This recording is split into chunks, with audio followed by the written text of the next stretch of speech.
All right, good morning, everyone. We're continuing in our quest for knowledge and perfection that the Moshiach is going to bring. And perfection means that we can work and we can, it says that when God created the world, he created it perfect. The world was created perfect. What does it mean was perfect?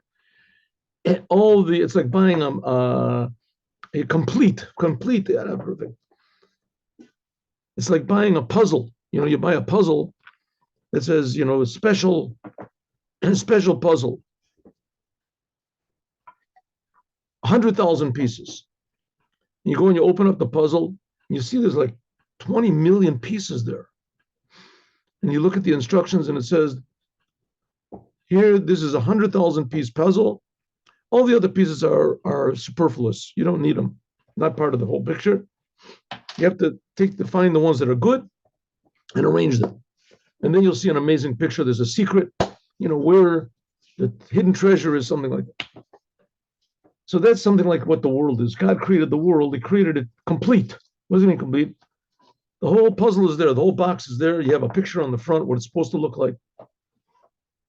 The difference over here is that we don't have a picture of what it's supposed to look like, because the world is going to be so perfect that we've never seen anything like it. Can't imagine. We can just sort of get ideas about how the world is supposed to be. Where do we get these ideas from? That's Chassidut.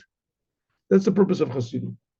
By speaking about all these upper worlds and higher worlds, and we start to realize that the way that the world is not the way it's supposed to be. And it's supposed to be a type of harmony and beauty and power and love and health and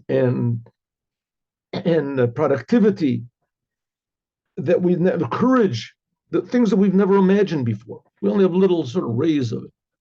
Oh, here we go.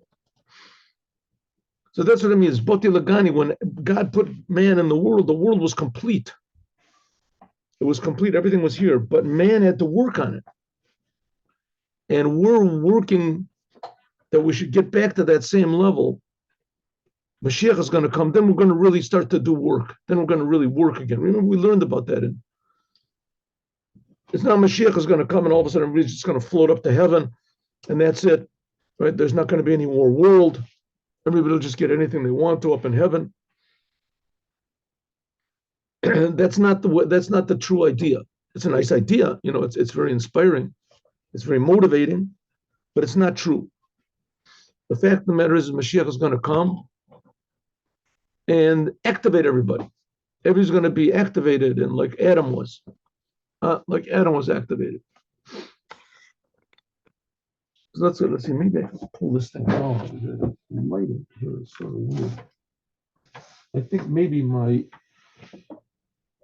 camera here is beginning to see. This is the right side. This is the left side. So maybe this is too much. And my camera is beginning to rebel against me. Here we go. There we go. All right. We'll see. Anyway. Okay, so that's what it means. Bati LGani, I have come to my garden. The world was complete. It was complete. And Adam was supposed to start to work. And he didn't. He didn't work. He saw something that he thought was pleasurable and he was supposed to avoid it, and he didn't avoid it. So that brought egotism into the world, and people started thinking about only what I want. And the first person to come along and fix this up was Abraham. Abraham was the first person not to think about what he wanted, only to think about what God wants. To the point where he was willing to lose everything in order to do what God wants. God said, oh, here we have someone who got the point.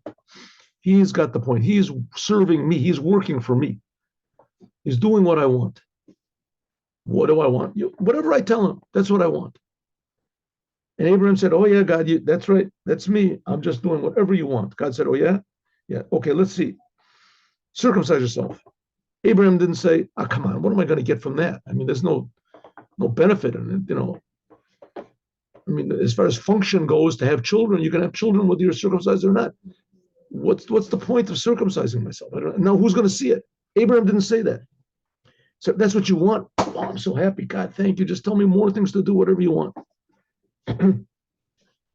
38 years later, God said to him, now you got a beautiful son, right? You waited all your life. Take him and sacrifice him. Abraham said, okay. Which meant he was going to lose going to heaven. He was going to lose everything. right? He wasn't thinking about losing. He didn't want to lose anything. Of course, he didn't want to. But the idea that he was serving the Creator and doing whatever the Creator wants, and the Creator is like his name. He's the Creator. He's creating everything, so he's pretty good. He's not our enemy. He's creating us. So to be able to do what the Creator wants, but you have to appreciate the Creator. You have to appreciate God. If you don't appreciate God, then you fall into idolatry. You fall into the same mistake that Adam did. That's what all the religions of the world are based on: serving yourself, making the same mistake that Adam made, thinking about going to heaven, think about what I'm going to get, not going to hell, etc. Me, thinking about myself. And if I do this, God is going to help me. The idea is that we're supposed to be so happy to do what God wants. It's like children with a father, right? The father says, "Take out the trash." The child says, "Okay, what are you going to give me, Dad, if I do?" I mean, I'm giving you a house. I'm giving you protection. I'm your father. I'm feeding you. I'm providing for you. All I'm asking you is just to take out the trash. The son said, "I heard what you said. I heard what you said, but I have my demands also." What type of a son is that? What type of a person? So there has to be unquestioning loyalty, and the reason there has to be unquestioning loyalty is not because God is going to beat us up. The father's not going to beat you up if you don't do what he says, because he's so good.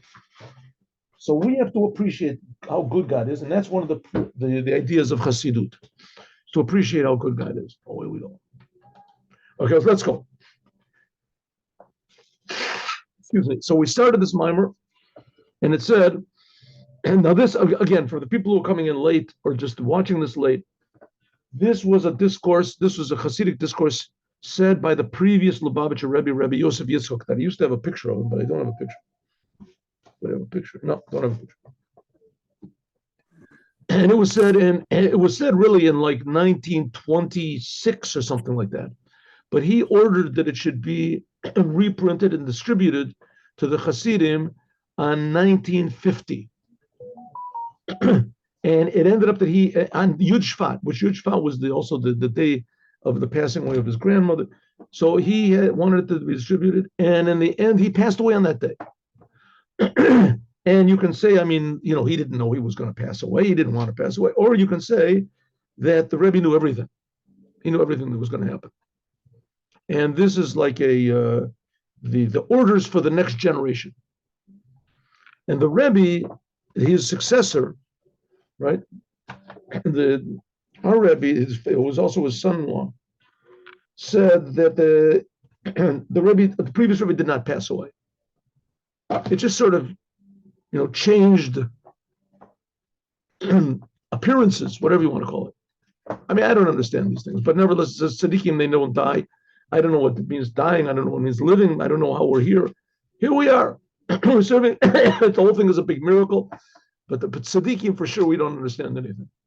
In some ways, we understand less about tzaddikim than we understand about God. Because God, we understand, he's infinite, and we can learn about it. But what tzaddikim are, we think we understand something. And that's even further away. Okay.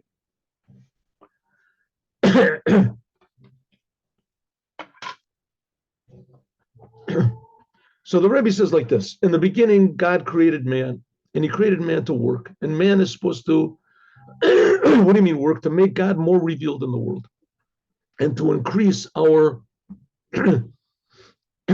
motivation to serve God. So that's why God created man, to perfect the world. Why he did this, I have absolutely no idea. This is God. We're talking about God, right? Why he creates me, why he puts my nose over here, why he puts my 2 ears, why do we don't have antlers or something like that? God does what he wants. The whole world is what God wants. And one of the things that God wants is that we should serve him, that we should do what he wants. And we should want that, because it's like, getting accepted for a job, getting a scholarship to university. What do you mean? You get the scholarship to university, you can just go there and make, do whatever you want to, make, what is it called, revolutions, or what they do nowadays. You get a scholarship to universities, you can go there and you can work, you can learn to be a doctor, you can start to work. Adam was chosen by man, by God. God is pretty good to work, but he didn't. So the next generation messed it up also, and they kept going and continuing. And the reason is very simply because it's fun to do sins. It's fun. It's fun. All the things that says are forbidden to do in the Ten Commandments, these are fun things. Maybe not everybody enjoys all the things, but there's there's a temptation to do all of them, right? Don't kill, don't this. People are tempted to do this. So you have to go against nature, and again, even more, to go against nature, you have to transform nature. That's supposed to be the idea. Okay, how can you transform nature? Says the Rebbe, that's called eskafia. That's called eskafia, means to resist, defy nature, do what God says even though you don't want to, and refrain from what God prohibits even though you do want to. That's called eskafia, forcing yourself. Kfia. And when he's forcing yourself, you force yourself because you're convinced you want to do it. You have to go against your nature, but you want to do it. You realize it's good. Huh? Like there's these people who are alcoholics and everything. So they force themselves not to drink. How do they force themselves? They can use all the willpower and it'll never work. They have to think there's a higher power. They have to think about who am I really? Is this what I really want to do? This is my, I can't expect more than that from myself, and etc. This is not me. To be a drunkard, just to run after these stupid pleasures. But he wants to drink. So he forces himself, but he forces himself for good reasons. That's called eskafia. Then there's hapcha, where he transforms himself. Transforms himself. In the case of the alcoholic, drinking disgusts him. He doesn't want getting drunk. What am I going to get drunk for? To have a drink once in a while, to get with friends, we want to dance, we want to have a good time. Okay, no problem. But every night, all the time, that's ridiculous. That feeling that's ridiculous. That's called as hapcha. You transformed it. You used, in our case, let's say alcohol. You used alcohol for only good purposes.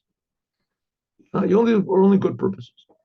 And some people they can't. They have to be in this eskafia their whole lives. They have to be their whole lives just fighting against the bad and forcing themselves to do good. But as hapcha means you really are disgusted by the bad. There's no way you're going to do it. Going against God would be like cutting off your foot. Anybody who wants to can go and cut off your foot. You want to go, you can go to a hardware store and buy one of these, electric saws. You can cut off your foot if you want to. Who would do a thing like that? That's simply insane. Well, it's even more insane. That's what the people, this hapcha mean. The people that transform themselves, they feel that to go against what God says, even the most minor thing, even if it comes through the rabbis, to go against what God says is like cutting off my foot. I would never do it. But you see, there's all these other people that go against God and they don't cut off their foot. There's nothing happens. It says, it doesn't make any difference what happens to anybody. I'm not going to go against God. I don't care if I go to heaven. I'm not going to go against God. Makes no difference what you say. I'm not going against God. There were Jews that burned on the stake, that the church burned them on the stake. The church said, you do what we say, we're going to go to heaven. All these genius priests and things like they say, it's true, you're going to go to heaven, just believe it. They say, I don't want to go to heaven. I want to do what God wants. You can burn me. I'm not Shema Yisrael, I'm a Jew.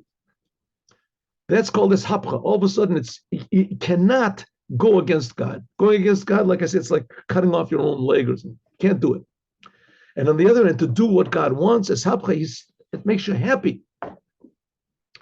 The neshama lamata, the soul goes below, and it gets put into the body and into your natural personality, your natural drives, v'hem yalimu, and the body. Body is like physical drives, and nefesh b'am that's like already, how do you say, emotional drives. Nefesh b'am is the animal soul. It's called the animal because it's like an animal. It's natural. And the body is even more natural. Body's like eating and sleeping. Nefesh b'am is the natural desires of the nefesh b'am is sort of like what I want to eat, how I want to eat, jealousy, anger, depression, aggression. And these things, yalimu v'yastiru, they conceal over the light of the soul. Now, soul means several different things. So soul means a few different things, and we'll talk about this a little bit. The Jewish people have what's called two souls. They have what's called a godly soul. two souls means two identities. One identity is a natural, normal identity, and the other identity is a godly identity. This godly identity wants to do what it says in the Torah, and it wants to avoid what is forbidden. It wants. It's already there. So this thing is as hapcha. We talked about transforming yourself. It's already there. By every Jew, that's the natural Jew. Again, I want to stress this because it's so very important, and this perhaps is the main message of the Moshiach, that the world is good, and that human beings, every human being is good. Every human being is good. We're naturally good. God said it to Noah 1,600 years after Adam sinned with the tree. He said, man is created in the image of God. That means every single man, not just me or you or my friends or my family. It means every single human being. Doesn't make any difference what they look like, what they are, who they are. If they're mentally what do I say, challenged, if they're emotionally challenged, if they're physically challenged, every person is made in the image of God. Huh? The Germans, the Nazis used to kill people. Anybody who was euthanasia, anyone who was, not practical for the country, was used. Old people, people with Down syndrome, this. Anyone who's sort of a little bit, not the ideal, their ideal would have meant, so they killed him. There's other religions that say everybody doesn't believe like us is bad, they're evil. The Torah says everyone's created by God, everyone is good. And not only that, the world is good, but it's very concealed. To the point where in Judaism, what's called bad is called klippa, shells. Shell is bad. What's inside of the shell, the fruit is good. So the soul is good. But the Jewish people, they have what's called a godly soul. They really feel God. That's the Jew. Well, that's why we're called sons of God. You have a next door neighbor, you really like him. He's really a nice guy. He likes you. That's wonderful. But his children, he has a totally different relationship with them. That's unspoken. He doesn't have to do anything for his children to be a father. That's the relationship between the Jews and God. We're the sons of God. That's what it says in the Torah. I didn't make this up. It seems a little bit chauvinistic, doesn't? But I didn't create the world. So that's just okay. So the body, the natural soul, the world conceals over the soul. Nevertheless, the whole idea is the soul should come into the world. That's what it means, and fix the world up. That's what it means. Make me a mikdash, make me a holy temple, and I will dwell inside of them, inside of each and every one. Every Jew is a holy temple. And like in the Holy Temple, there was the Holy of Holies. And like in the Holy Temple, they made sacrifices. There was work. The whole thing of the Holy Temple was work. They brought the sacrifices, they sang. We talked about that in the second paragraph. So God wants to be revealed inside of each and every Jew. Start to, plug the Holy Temple in. Make it start to work. And this is by means of avodah. And this is by means of work. That's the idea of Mashiach. He'll come to make everybody work. The non-Jews will do what's called 7 Noahide commandments, and the Jews will do all this 613 commandments, all the commentaries. And the 7 Noahide commandments also have a lot of commentaries and branches and implications. You should know that the 7 Noahide commandments are only negative. Those are only the negative ones, but there's a lot of positive ones as well. A lot of positive ones. I wrote an essay about it. I'll put, if you want to, I'll send the link. But there's some opinions that the non-Jews are commanded also to love God, to love their parents, to pray, to give charity. Okay. Is that this is by means of eskafia, by means of forcing yourself to do bad and turn from good, to do, that's exactly the opposite. Eskafia, forcing yourself to turn from bad and forcing yourself to do good. Hope nobody cuts that part out that I said and then puts it on social media. Eskafia means forcing yourself to turn from bad and forcing yourself to do good. Eshapcha means enjoying doing good and hating anything that's bad. Eshapcha. The neshama that the soul comes down below, puts into the body. We just did this, and that's what it means. That's what it means. Asali mikdash v'shechanti b'tochem. Make me a holy temple, and I'll dwell within each and every one of you. This is by means of avoda. There we go. But the service of eskafi esapcha. That's what we got up to. Like it says, kad eskafi sitra achra. Like it says, when there is, pushed away. See, where's this number 3? This is in the Tanya. It says in the Tanya, the Kuti Torah, and etc. Okay, so the saying goes like this: when there is controlled the sitra achra. Sitra achra is the same thing like klipa, a shell. Sitra achra means the other side. The other side. Everything in the world is God. Everything in the world is good. What's the other side? The other side is what's not good. But that's the way that God made the world. God made the world in such a way that everything that's good has a counterpart, a mirror to it. Zeh le'umot zeh, like it says. When we do what Adam was supposed to have done, and we force ourselves to do good, and we force ourselves to turn from bad, we change our nature. Estalik, there is spread out Yakora, the glory of God, Bakulu Almin, in all of the worlds. Okay, these words are seemingly unnecessary. What do you mean? When we do what God wants, when we force ourselves to do what God wants, then the glory of God, God's presence, God's pleasure, spreads out in all of the worlds. What do we care about all the worlds? First of all, what does it mean all the worlds? How many worlds are there? It's just this world, right? The glory of God spreads out through this world. But that's not what it says. It says in all the worlds. That's what it says. Okay, now we're going to go into a little bit of a Kabbalistic discourse about how infinitely far away God is from us. How infinitely far he is from us. And we always have to keep remembering when we're reading this, that God who is infinitely far away from us, infinitely far away from, distant from the spiritual, how he creates the spiritual. We're going to talk about these different spiritual worlds. That same God is creating me and you. And not only me and you who's listening to this class, but also all of the me's and you's that are not listening to this class. He's creating everybody, and not only people, but animals, not only animals, but plants, not only plants, but minerals, not only minerals, but spirits, all the spiritual worlds. God is creating everything.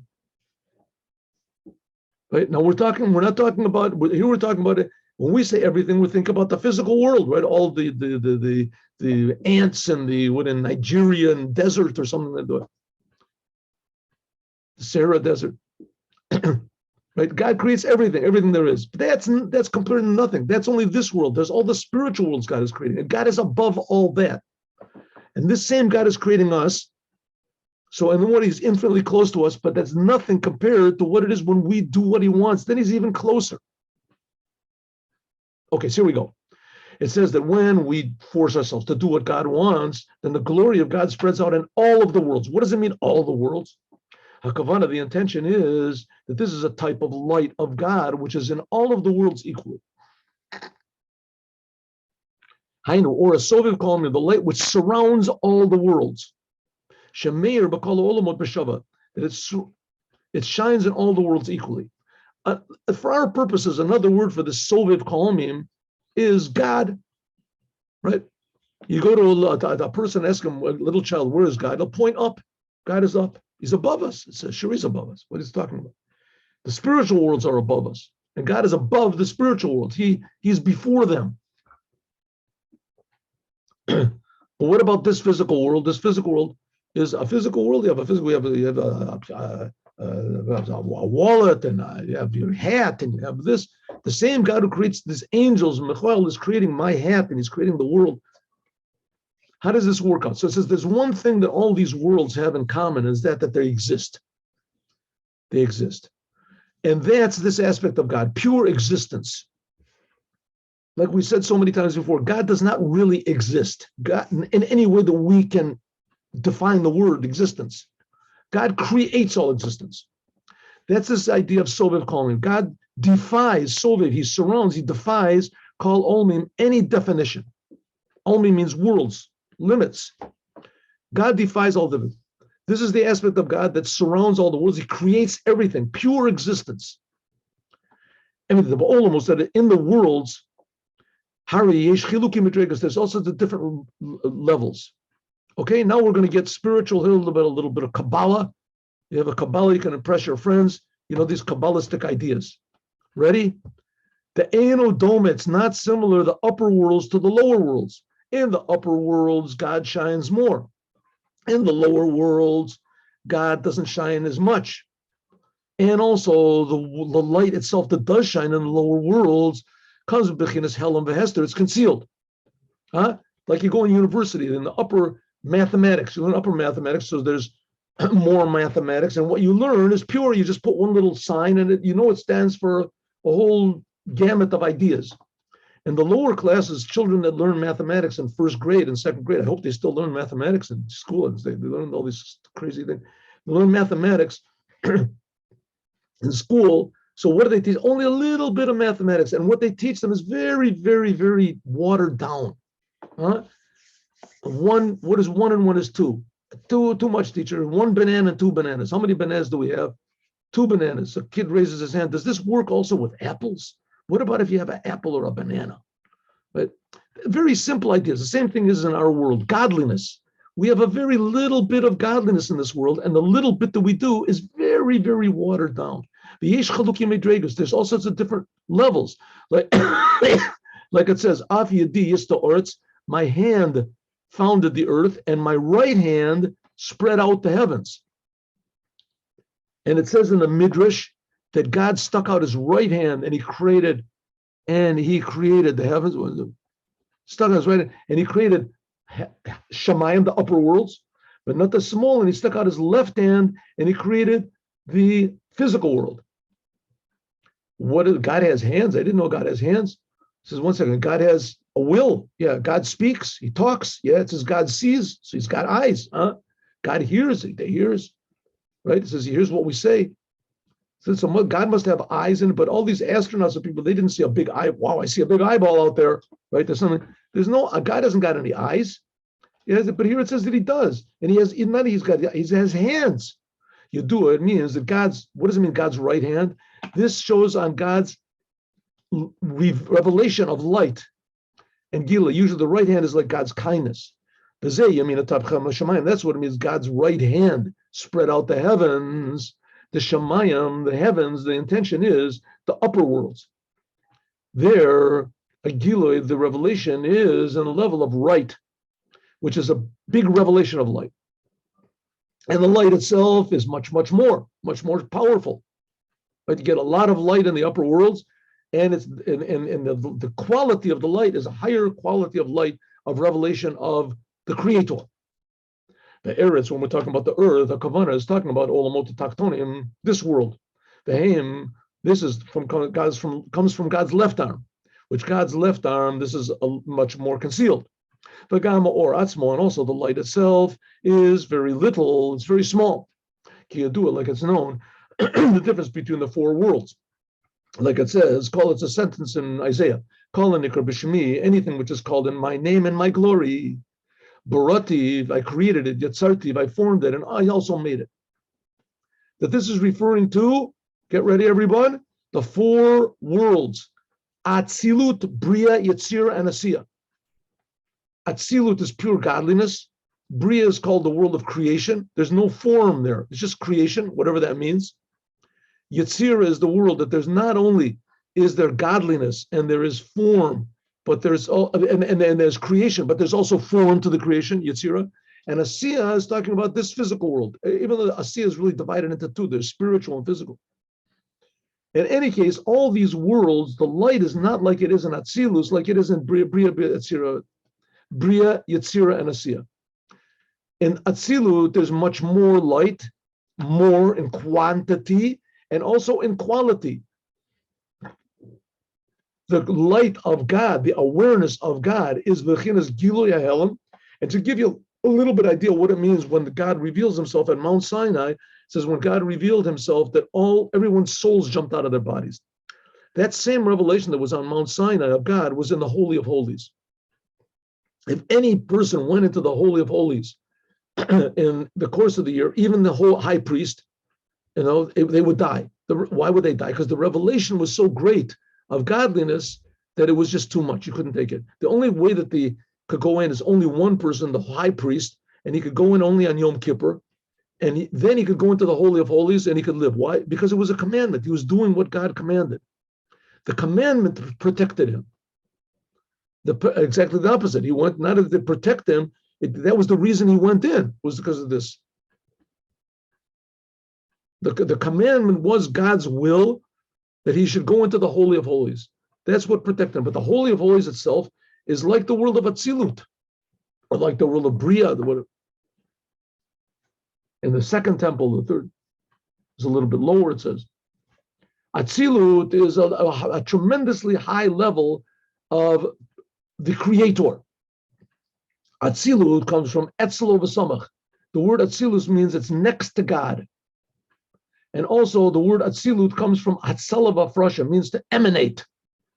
It's like pure godliness. It's not God himself. It's still godliness, God's revelation. Atzilut, this is the level of world. It's a world, but it's in the general, it's called one of the worlds of Ein Sof. There's higher levels also. This is an infinite world, which is two opposites. It's what they call an oxymoron. Can't have an infinite world. A world means that it's not limited. It's limited. It's a world that has a definition, has a name. And infinite means that it's not limited. Nevertheless, that's what the world of Atzilus is. That's what was revealed in this. Okay, again, we have to keep stressing. The Rebbe is not trying to tell us what God is not. He's trying to tell us what God is, that God does exist. God creates all existence. God wants us to attach to him. The only way we can sort of, though, comprehend this is a negative way. God is not what I think. He's not the world of the physical world, and he's not even the spiritual world of Asiya, and not the spiritual world of Yetzirah, which is not the case of Bria. The world of Bria, this is the beginning of the existence. Bria means to be created, creation. This is the beginning of creation, something from nothing. Of course, the something over there is a spiritual something, which we have no idea what that means, but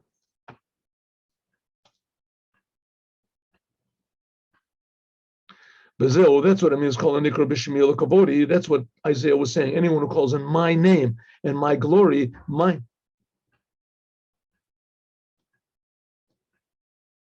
name and my glory. Just one moment, please. One moment. Just give me one moment here.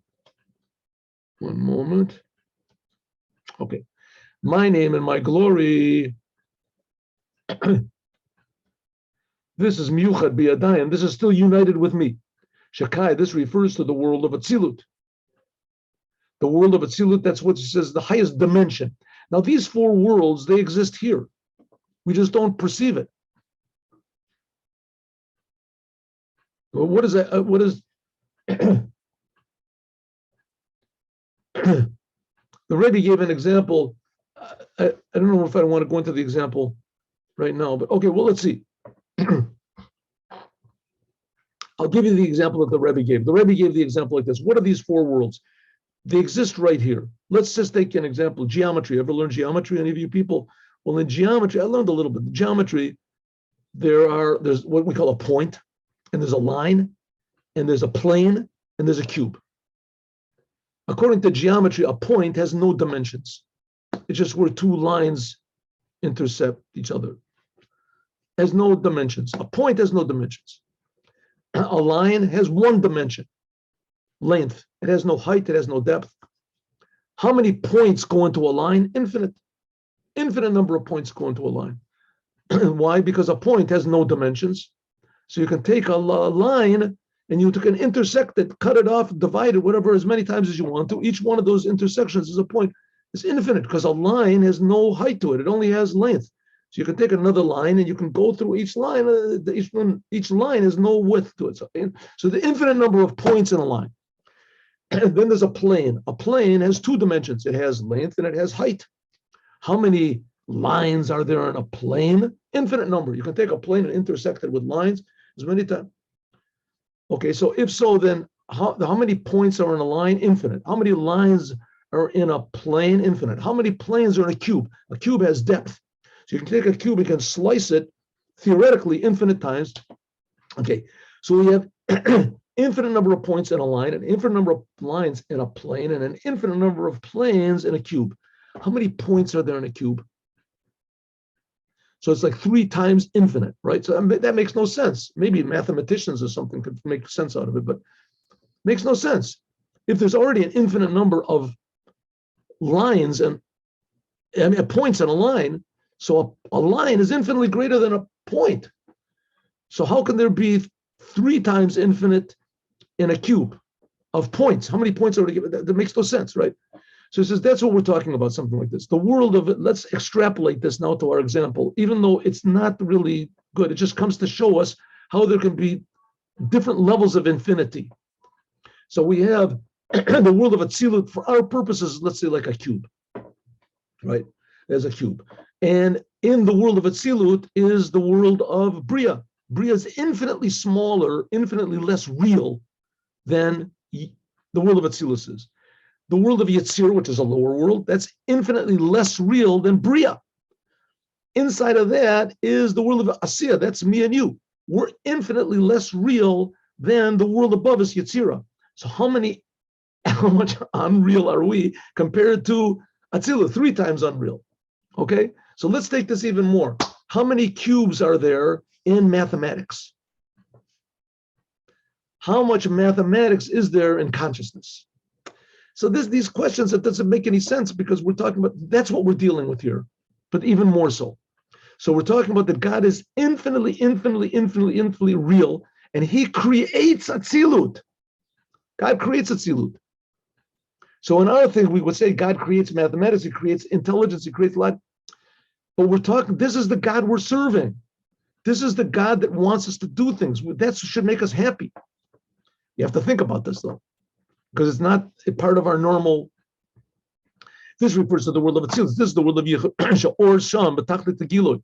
The or and the light of God in Atzilus is infinitely real. The Ein Odom, it's not at all in Atzilut. It's infinitely more real and powerful than it is in the worlds of Bria, Yetzir, and Asiya, this revelation of God.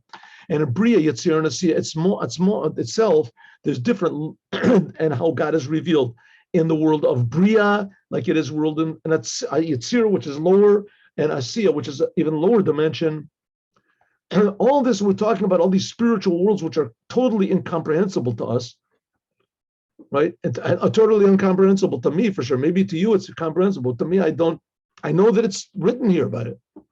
But all this is in the light which comes to enliven the worlds in a way of what's called Memalik Holmim, the light of God which is articulated, which is limited, but in the light of God which is above in the worlds, the Creator himself. That this we say is Soviv Kolmim, it surrounds all the worlds, that it is Soviv Omakif, the world that surrounds all existence. In other words, it defies all existence, creates everything in an unlimited way. This is the quality of God that gives everything existence, that everything exists, right? A stone exists, I exist, angels exist, it's all the same thing. Hari Meir B'Kol Olamos, this shines in all the worlds equally. But that's what it means when we do what God wants, this light of God becomes revealed. Or in simple English, it's revealed the reason why God is doing all this. When we do what God wants, it reveals in the world why is God doing all this, or more exactly, why God is creating me. That's why they used to go to the Holy Temple, they would feel happy. Hainu Sha'or Zeh, this light, the way it is drawn down is in all of the worlds equally. That's what it's going to tell us. Not that when we do a good deed, that the angels in Bria, they get some benefit. It's coming to tell us that the light that what we arouse in God, we're arousing, so to speak, God's essence. And God gets pleasure. The whole entire world is benefits. All the worlds, all the creation. But in order to draw down this world, how do we do it, right? Is you have to climb up on a mountain, you have to fast for 90 days. No. This is by means of avoda. All you have to do is serve God. Refining in a way as eskafia v'eshapcha davka. By means of forcing yourself to do what God wants and refrain from what God prohibits, and eshapcha, and enjoying what God wants and detesting what God prohibits. That's what it means when there is pushed away the sitra acha, the other side. Kasher poil, when a person accomplishes ba'avoda, so in his service, to be eskafia sitra acha, to force and to push away all these things which are other than God, other than God's will. And then you can transform what's called darkness to light. Darkness in our case means selfishness, egotism. Egotism is darkness. You're thinking about yourself. You have this little sort of funnel vision that you don't see anything except for yourself. When you can get out of the selfishness, even if it's spiritual selfishness, there's a new type and a better type of a light that comes from darkness. I knew the kasher choshech, when the darkness is transformed to light. Or then there's a better type of light. Or meir begili, it shines in a revealed light. Ad asher ya'ir lamata mamish, until it shines below. So just think about this. If when we do what God wants, this shines a new light into Atzilut, that same light is shining down here. We feel all of a sudden, okay, we're just human beings, so we can't really appreciate this. But nevertheless, it's happening. We have to have faith. This is emunah. This is faith. That something is happening in the world. The world gets a little bit improved. Hainu, shenimshach or there's drawn down such a light of God, such a revelation of God. Asher ofen am shechasu, that the way that it's drawn is all the worlds equally. That's what it means. There's all these religions that say, well, you do this, you're going to go to heaven. You don't do this, you're going to go to hell. Heaven, heaven, hell, hell, hell. Heaven, you know what heaven is some good, some pleasures in heaven. You have no idea what pleasures you get. You're going to go to heaven. But one second, all these things about heaven and hell, that's talking about me. What does God get out of the whole business? Nah, what are you talking about? God is there. He just set the whole thing up. And he just sort of watches us, once in a while he turns on the television, sees what we're doing. If it's getting out of hand, he sends a couple of, he sends in the riot squad, take care of us. That's what says the Rebbe. No, that's not the point. That's not the point at all. Well, just one moment, please. One moment. Isn't this person? Rakshnia. Isn't this, somebody's calling me. One second, I got an important call over here. I know this is not part of the class. It's not. All right, so it says, when you do something insignificant, that you think it's insignificant, you hold yourself back from doing something God does. You hold your mouth from saying a bad thing about somebody. You do a good thing, you help somebody else. What do you get out of it? Forget what you get out of it. You did what God wants. If you do things with that attitude, says the Rebbe, and you have to have faith that this is true, this reveals godliness, the essence of God in all of the worlds, this physical world, the upper worlds. The main thing is you pleased the Creator. That's what it means, kataskafe, when there is pushed away, the sitra achra, the other side, astalik, there is spread out the glory of God in all the worlds. This is talking about a level of light, a type of light which is drawn down, a soviv kalmim, in that the way that it's drawn down is into all of the worlds equally. Okay, so in simple English, we're talking about that we can say God reacts. You have a little appreciation of what God is. We just talked about all these upper worlds and how God creates them. You have a little bit of an idea what we're talking about, a little bit. Was how high as God is, and he's above the angels, and he's above going to the world to come. He's above heaven, he's above all this. When you do what God wants or refrain from what God doesn't want, we force ourselves, this gives God pleasure. And a little bit, maybe we can appreciate this in this physical world, and we can expand this. And then when you follow your conscience, a person follows his conscience, right? There were people in the time of communist Russia, in the time of Nazi Germany, that they said, listen, I'm not going to turn in my mother and father just because they are against the regime. I'm not going to do it, right? And because they didn't do it, they died. They died. They were willing to die. What did they get out of it? What did they get out of it? They didn't go to heaven. They didn't do anything. They didn't do it for religious purposes. They did it because they felt it was honest. It was right. There were people that have chances to steal. They have chances to cheat, right? And they don't do it. I know people that they're married and their spouse is ill, and they take care of them, and they get absolutely nothing in return. Why do they do it? Not because they're afraid they're going to get punished or something like that. Why they do it? They do it because it's the right thing to do. Because of love, because of whatever. What do they get out of it? A certain wholesomeness that's above understanding. Other people say, you're crazy. What did you do that for? What did you give the money back for? You found the wallet. What did you give it? I don't know. But you need the money. What can I do? Maybe the other guy needs the money also. Right? Honesty, bravery. In Cain, if so, when a person does what, okay, that's not necessarily doing what God wants, it's doing what your conscience says or what it is. Okay, but here we're talking about doing what God wants. You're doing it because you know what God, how do you know what God wants? That's what the Torah is for. In Cain, if so, Meir shines below like it is above. That's what it means. Make me a holy temple, I'll dwell in them inside of each and every one by means of the service of Eskafi, of Eshafka. That's what the Rebbe wants from this mimer, that we have to realize how tremendously important we are and how precious we are, how precious every instant is, and how we should look at every situation that we're in as a challenge, as an opportunity, that we can force ourselves to do what God wants, and we can, and to avoid what God doesn't want. Hine, behold, by means of this, right? You don't get angry. You don't have fallen thought. You lust. You don't do. By means of this, there's made a new type of a light. There's spread out the glory of God in all the worlds. That there shines a type of light, which is the light of Sovev Kol Almim, that surrounds. Kitzer, summary: the main Shekhinah, God's presence, was in the physical world when God created it, and then King Solomon, when he made the temple, that brought God back. You've also explained that the whole intention why God created the world is that God should be in the world, physical world, like King Solomon did, put it in, but that the whole world should be transformed like a holy temple, and that each and every one of us is a holy temple.